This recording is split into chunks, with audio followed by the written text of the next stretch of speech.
जय मसी। आज 22 जनवरी 2021 तदनुसार 9 माघ 2077 शुक्रबार। आज हामी माथिल्लो कोठाबाट हेर्नेछौँ। आजको शीर्षक छ परमेश्वरको सुन्दर उपहार। आज हामी परमेश्वरको वचन उपदेशक 3 को 1 देखि 12 सम्म पाठ गर्नेछौँ। सबै कुराको लागि समय छ र आकाशमुनि सबै कार्यकलापको बेला छ।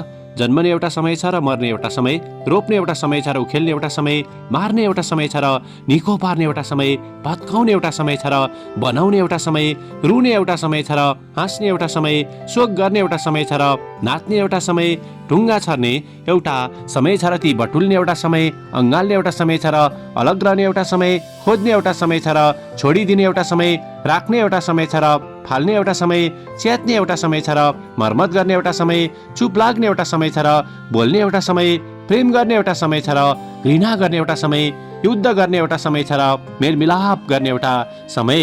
काम गर्नेले आफ्नो परिश्रमबाट के लाभ पाउँछ र परमेश्वरले मानिसहरूमाथि राखिदिनु भएको भार मैले देखेको छु। उहाँले हरेक कुरालाई आफ्नो समयमा सुन्दर बनाउनु भएको छ। उहाँले मानिसका हृदयमा अनन्तता पनि राखिदिनु भएको छ।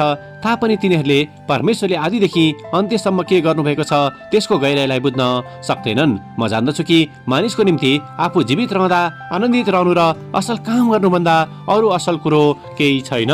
आमेन। भजन 90 को 12 लाई लेखिका यहाँ जोड दिनुहुन्छ।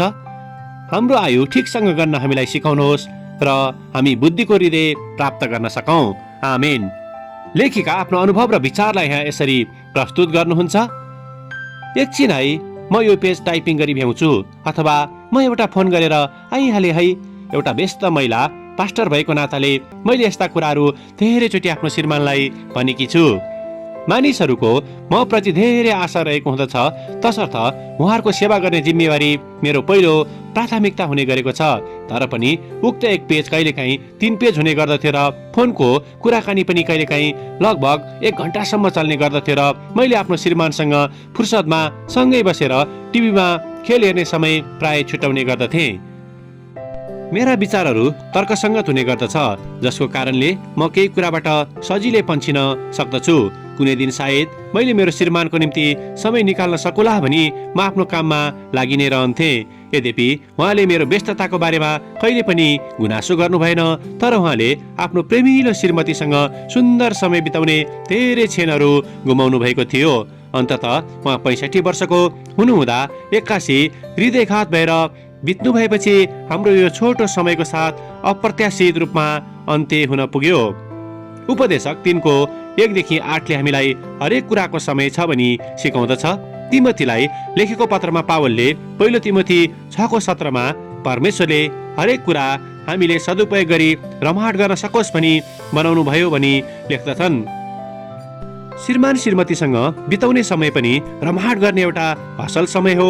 यद्यपि आफ्नो जिम्मेवारीहरूलाई वहन गर्ने बोझमा परमेश्वरले हाम्रो निम्ति चाहना गर्नुभएको आनन्दित जीवन जिउनलाई हामी प्राय चुकिरहेका हुँदछौँ।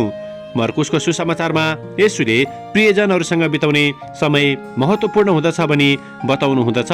मर्कुस 6 को 30 देखि 32। जीवनमा आफ्नो व्यस्तताको कार्यहरूलाई धेरै प्राथमिकता दिने हुँदा मैले श्रीमानसँग सुन्दर क्षणहरू बिताउने महत्त्वपूर्ण उपहारहरूबाट वञ्चित भएकी थिएँ। तसर्थ हाम्रो काम र जिम्मेवारीहरू महत्त्वपूर्ण भए तापनि परमेश्वरले हामीलाई दैनिक रूपमा आनन्दित र खुसी भएको चाह गर्नुहुँदछ भन्ने कुरालाई आज मैले बुझ्न सकेकी छु। आमेन। आजको विचार, आज म परमेश्वरबाट आउने समयको उपहारलाई सही रूपले प्रयोग गर्नेछु। प्रार्थना। प्यारो प्रभु, हाम्रा जिम्मेवारीहरूले हामीलाई आफ्ना प्रियजनहरूसँग बिताउने समयमा कुनै पनि असर नगरेको होस्, येशूको नाउँमा आमेन। आजको लेखिका जेनी ब्रेनर, अमेरिका। आजको प्रार्थनाको विषय प्रियजनहरूसँग बिताउने क्षणलाई महत्त्व दिनको निम्ति।